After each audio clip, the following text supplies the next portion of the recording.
Donc le sujet est assez précis. Je vais déjà donner un peu une définition de ce qu'est l'autoconsommation collective. Je pense que si tout le monde connaît un peu le principe sur le solaire photovoltaïque en copropriété, le cas un peu classique va être d'installer des panneaux solaires sur la toiture, donc de produire de l'énergie. Et ensuite, la question qui se pose, c'est qu'est-ce qu'on fait de cette énergie? On peut la revendre. On peut la revendre totalement à EDF. Donc, il y a une branche d'EDF qui s'appelle EDF OA qui a l'obligation d'accepter de racheter cette énergie à un prix fixe qui est garanti sur une durée de 20 ans. C'est ce qui permet aujourd'hui à des gens de devenir, même des particuliers, de devenir producteurs sur leur toiture et d'être assurés que leur énergie va pouvoir être achetée. Mais avant de la réinjecter sur le réseau et de la revendre, on peut aussi la consommer directement. Et il y a donc en la branchant sur le compteur. Et donc d'avoir une autoconsommation appelée autoconsommation individuelle sur le compteur.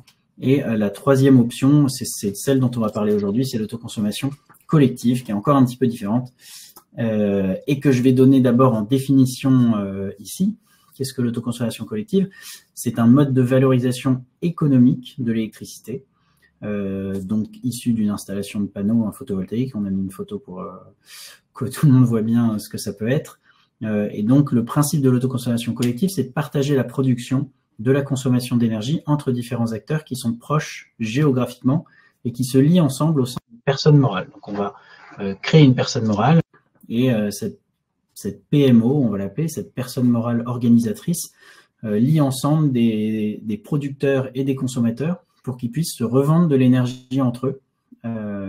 Et on va expliquer un petit peu comment. Concrètement, les panneaux servent d'abord, par exemple, à alimenter un compteur qui est en autoconsommation individuelle, mais ensuite le reste de l'énergie fait l'objet d'une clé de répartition qui est revendue à d'autres consommateurs qui donc peuvent avoir un prix de l'énergie plus bas que celui qui va être fourni par leur fournisseur d'énergie.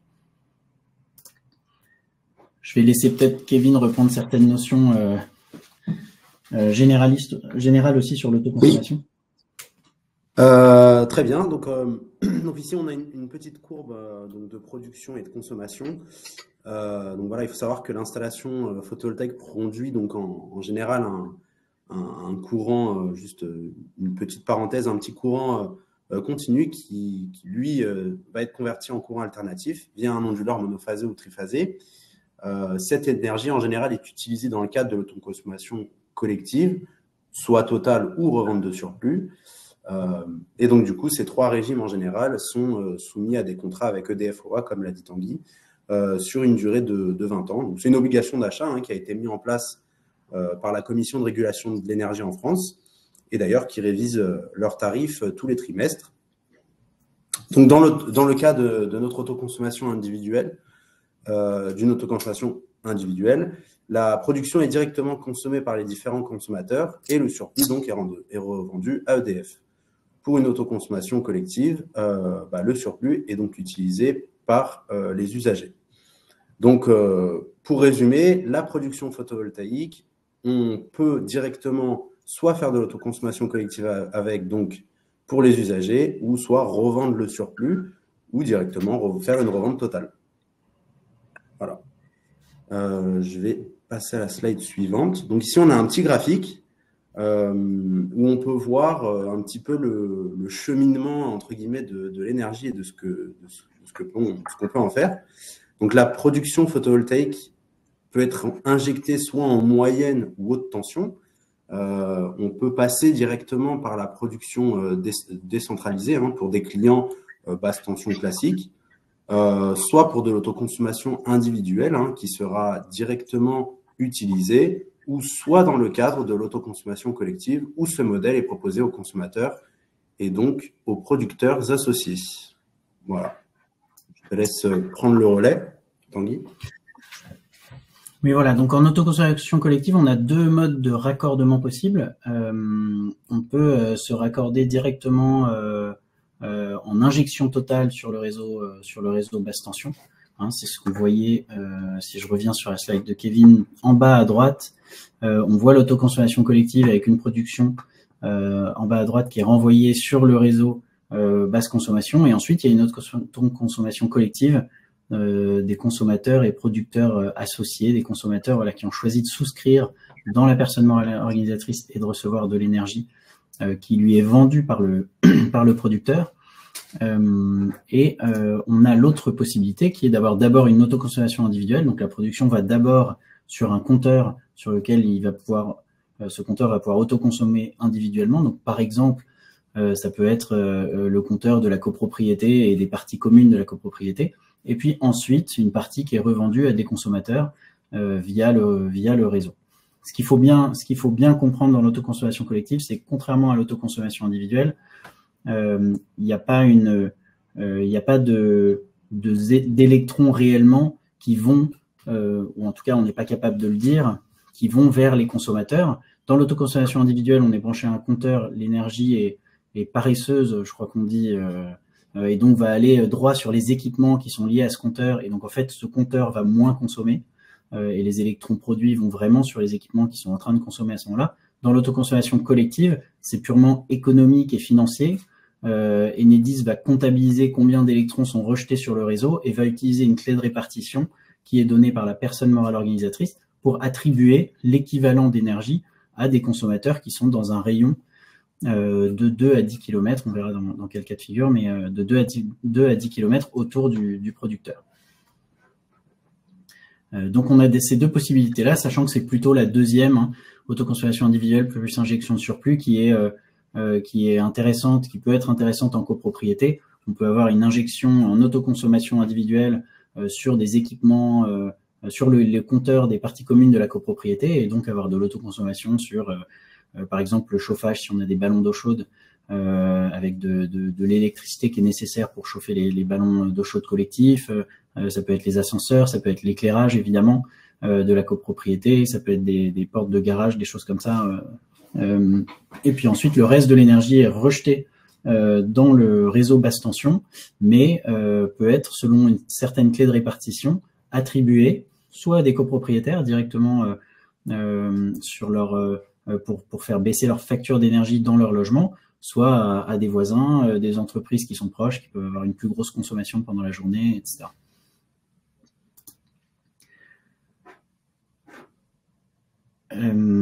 Voilà. Et donc, pour bien expliquer ce qu'est cette autoconsommation collective, on a en fait dans une même personne morale, comme on voit à gauche, un ou plusieurs producteurs d'électricité.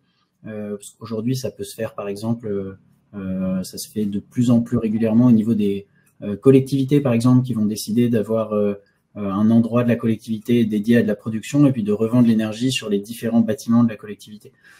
Et on peut avoir en face un ou plusieurs consommateurs d'électricité. Tout type de consommateur est possible, tout type de producteur est possible. Ils se regroupent dans une entité unique. Il faut qu'ils soient relativement proches géographiquement. Il faut être aujourd'hui à moins de 2 km dans une zone urbaine dense et à moins de 10 km dans une zone plus rurale ou en tout cas urbaine moins dense. Des villes de petite taille, par exemple, de moins de 10-15 000 habitants, on va être plutôt sur les 10 km. Et il faut que ce soit connecté au réseau de distribution publique, évidemment, avec plusieurs schémas d'organisation possibles. Ça peut être un lotissement, ça peut être des maisons qui ont une production et puis qui autoconsomment individuellement, qui autoconsomment collectivement, la production sur une zone donnée. Ça peut être une copropriété, c'est un peu plus ce dont on parle, mais ça peut être aussi une copropriété avec en plus un ensemble tertiaire, un ensemble commercial. Ça peut être des magasins ou des centres de consommation, entre guillemets, au pied de l'immeuble ou à côté. Ça peut être une coopérative de production locale, une collectivité, c'est ce que je disais, c'est le cas assez fréquent. Chez les bailleurs sociaux, c'est relativement répandu aussi, de plus en plus. Ou ça peut être évidemment mixte et partagé entre tout type de consommateurs différents avec un ou plusieurs producteurs qui se mettent ensemble. C'est un moyen de consommer et de produire de l'énergie localement et de faire baisser tout simplement ses charges d'énergie.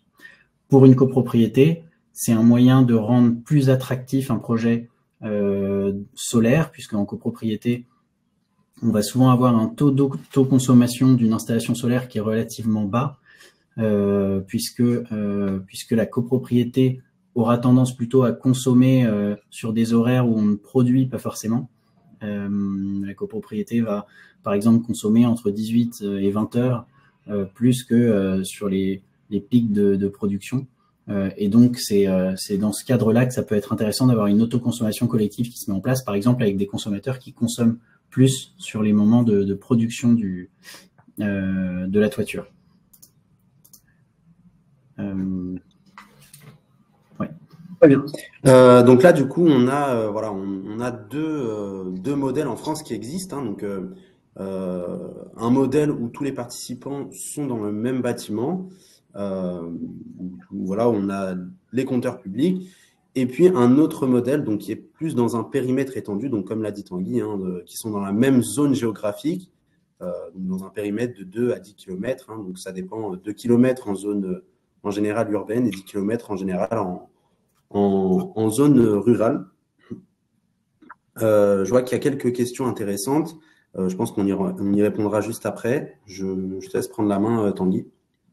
Voilà, donc pour ceux qui suivaient le live, lorsqu'on a fait ce webinaire, c'est ici que notre présentation s'est coupée, malheureusement. Petit incident technique, on en est navré, donc je reprends pour qu'on ait un replay complet sur la formation. Donc malheureusement, il n'y aura pas de temps questions-réponses juste à la fin, en tout cas pas dans le replay, mais vous allez recevoir un mail, vous avez la possibilité de répondre de poser plutôt des questions et on prendra le soin d'y répondre, de reprendre contact avec vous si besoin. Donc n'hésitez pas. Donc l'autoconsommation collective ou individuelle, quelle différence? C'est ce que j'expliquais juste avant. L'autoconsommation individuelle, c'est le fait d'avoir une installation par exemple solaire directement branchée sur un compteur et donc les électrons de cette installation vont aller sur les équipements qui sont fournis par ce compteur. S'ils sont en train de fonctionner et s'ils ont besoin d'énergie, le reste ira sur le réseau et pourra être revendu. C'est du surplus. L'autoconsommation collective, c'est en fait les règles de répartition de l'électricité surplus, donc qui peut être injectée via d'abord une autoconsommation individuelle ou directement sur le réseau basse consommation. En donnant à Enedis une règle de répartition, ça permet ensuite d'attribuer l'énergie renvoyée sur le réseau aux différents consommateurs qui font partie de la PMO, la personne morale organisatrice, et donc qui vont pouvoir en bénéficier. Et ensuite, il y a un contrat de vente d'énergie qui va pouvoir être plus intéressant, évidemment, c'est le but, hein, en termes de coût, plus intéressant que de la revente de surplus pour le producteur et plus intéressant que de l'achat à un fournisseur d'énergie pour le consommateur.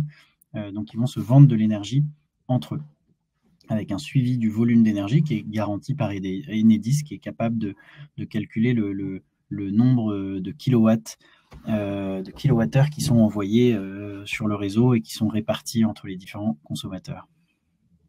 Alors, les avantages de l'autoconsommation collective, c'est très simple, et notamment en copropriété, c'est une réduction des factures énergétiques d'abord. C'est aussi une mutualisation du coût de l'installation solaire. Généralement, une installation solaire en copropriété, elle a un temps de retour sur investissement qui est assez long. Dans les meilleurs cas de ce que nous, on a pu voir chez Helio, c'est des temps de retour sur investissement de 6-7 ans lorsqu'il y a une grosse consommation d'énergie, souvent grâce à des ballons d'eau chaude, par exemple, qui fonctionnent avec de l'électricité. On peut aussi gérer le fait d'avoir une consommation par les ballons d'eau chaude sur les plages horaires sur lesquelles on produit de façon à maximiser ce temps. Mais il faut avoir quand même une consommation d'énergie importante. Et des éclairages ou des ascenseurs, c'est généralement insuffisant. Et la plupart des autres postes de dépenses éventuelles de la copropriété risquent de se faire la nuit, donc pas au bon moment. Le fait d'avoir une autoconsommation collective qui se met en place, ça permet d'utiliser plus de kilowattheures qui sont générés par l'installation photovoltaïque au bénéfice des résidents, par exemple. Donc, un résident, par exemple, en télétravail qui va avoir une consommation toute la journée va pouvoir bénéficier de l'énergie produite par l'installation solaire sur la toiture. Des bâtiments également ou des locaux tertiaires en pied d'immeuble, etc., vont pouvoir en bénéficier mieux, ou même ça peut être un voisin, par exemple du tertiaire ou petite industrie qui va pouvoir bénéficier de cette énergie. C'est un engagement aussi évidemment énergétique et environnemental, et c'est toujours évidemment une valorisation de l'immeuble. Il faut savoir aussi que dans le cas d'autoconsommation, on a la possibilité de récupérer un éco-prêt à taux zéro, parce que même quand on a des temps de retour sur investissement de 6-7 ans en copropriété, c'est pas toujours facile de faire voter une installation solaire, parce que tout le monde se projette pas forcément en 6-7 ans sur la copropriété. et parfois on a des cas où c'est 8, 10, 15 ans. Quand on fait de l'autoconsommation, on peut mobiliser un éco-prêt à taux zéro. Et donc cet éco-prêt à taux zéro, en fait, va permettre de lisser les coûts sur une quinzaine, voire une vingtaine d'années, et donc en fait d'avoir une rentabilité plus immédiate de l'installation solaire, puisque ce qu'on va gagner en plus du coût du prêt à rembourser, c'est tout de suite du bénéfice pour la copropriété. Quelles sont les conditions à remplir pour de l'autoconsommation collective? La première, c'est de ne pas dépasser 2 km. Alors, comme je le disais au début, c'est 10 km dans des zones un peu plus rurales ou en tout cas moins denses. On peut le savoir grâce aux codes postaux. Donc ça, c'est quelque chose qu'on vérifie évidemment immédiatement. Mais quand on est sur une copropriété, de toute façon, 2 ou 10 km, ça ne change rien si ce sont les différents propriétaires locataires qui bénéficient de l'autoconsommation collective. Mais si on a des plus gros consommateurs à 1-2 km qui peuvent être intéressants à mettre dans le programme, effectivement, ça devient un sujet. Il faut regarder à quelle distance ils sont. On est relié au réseau d'électricité basse tension. On a aussi un compteur électrique communicant pour pouvoir adhérer à la PMO, à la personne morale organisatrice, et bénéficier d'énergie, parce qu'on a besoin de connaître la consommation d'énergie sur un pas de temps de 30 minutes, parce que c'est ce que Enedis va utiliser pour pouvoir faire sa clé de répartition de l'énergie entre les différents participants. Il y a une puissance maximale de l'installation solaire. Alors, 3 MW, c'est beaucoup. Généralement, les projets en copropriété qu'on voit, ça peut être 50, 100 kg. Parfois, on peut avoir des 200, 300 kg. Ça devient déjà des très grosses installations. Donc, 3 MW, normalement, en résidentiel, on n'aura pas à se poser trop la question. Et il faut mettre en place une convention d'autoconsommation collective. Donc, tout le monde, dans la personne morale organisatrice, est bien informé du prix de l'énergie qu'il va avoir, des clés de répartition, etc. On fait évidemment aussi dans ces cas-là toute une étude pour estimer, selon les consommations de chacun, de combien ils vont bénéficier en calculant les variables selon les prix d'abonnement, les taxes, etc., pour être sûr que ce soit intéressant pour chaque adhérent à la personne morale organisatrice et à l'autoconsommation collective. Les étapes à suivre, ça va être de faire voter le projet en assemblée générale. L'opération d'autoconsommation collective, elle doit faire l'objet en fait de 3 votes, parce qu'il va falloir valider une mission d'étude. Il faut quand même une étude assez complète, parce qu'il faut à la fois étudier la faisabilité de la mise en place du solaire. Il faut aussi étudier les consommations de chacun, les consommations sur la partie consommation individuelle et autoconsommation collective, pour que chacun voit quel est son intérêt et qu'on puisse mettre en place la convention. Il faut étudier le rapport du bureau d'études, bien sûr, et il faut aussi voter les travaux. Il faut généralement aussi un bureau d'études qui va vérifier que la structure peut accueillir une installation solaire. Donc voilà, c'est de toute façon des projets avec plusieurs étapes, donc ça prend un certain temps à se mettre en place. Mais voilà, il ne faut pas hésiter à commencer à lancer les premières études, surtout si on sait qu'on a une consommation d'énergie importante. Plus le prix de l'énergie augmentera, et dans les années à venir, on peut s'attendre à ce que ça ne cesse d'augmenter, en tout cas au moins légèrement chaque année. On parle souvent de 2-3% d'augmentation du prix de l'énergie par an en moyenne. Donc c'est toujours intéressant de le regarder maintenant. Ça peut être plus bénéfique dans 10 ans. L'installation tournera qu'aujourd'hui, mais donc on le prend en compte aussi dans le calcul du temps de retour sur investissement. Créer le cadre opérationnel, donc ça se fait dans un second temps après les études, mais il faut constituer cette personne morale organisatrice. Généralement, on fait une association sur laquelle on n'a pas besoin de déposer les comptes, et on a une simplicité de gestion. Donc c'est beaucoup plus simple, et dans laquelle vont devoir être adhérents toutes les personnes qui veulent bénéficier de l'autoconsommation et le producteur d'énergie aussi, donc a priori la copropriété. Et il faut définir les modalités de partage de la production, donc créer une clé de répartition qui ensuite est transmise à Enedis. Il faut engager les procédures administratives, de faire une demande de raccordement au gestionnaire du réseau public de distribution d'électricité, signer la convention. Il faut assurer la mise en service de l'installation. Donc ça, c'est la partie un petit peu travaux, raccordement, etc. Le certificat de conformité avec le consuel. Et puis ensuite, tout au long du projet, il y a un coût prévu aussi de suivi pour gérer l'opération d'autoconsommation collective, suivre la production et suivre les clés de répartition et la facturation entre producteurs et consommateurs. Voilà, ça fait un petit peu le tour du sujet. Alors évidemment, malheureusement, on ne peut pas avoir de questions-réponses, puisque la fin de cette session qui n'avait pas pu se terminer en live n'est pas, et du coup je l'enregistre en replay, elle sera intégrée au replay complet. Mais vous avez eu un lien par mail pour pouvoir nous poser des questions, n'hésitez pas à le faire. Je suis conscient qu'on ne peut pas rentrer dans le détail de façon suffisante.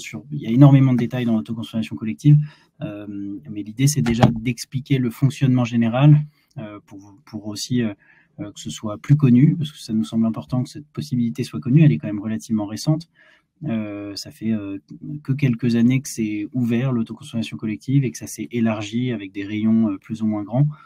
Et donc, ça devient quelque chose qui va prendre de plus en plus de place dans notre dans l'écosystème, et je pense de plus en plus de place dans la copropriété.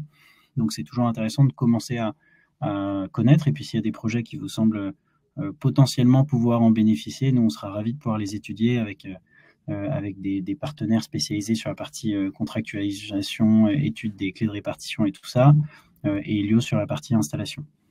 Je vous remercie en tout cas pour votre attention. Je signale aussi que nous avons un prochain webinaire qui est la semaine prochaine, le 18 janvier.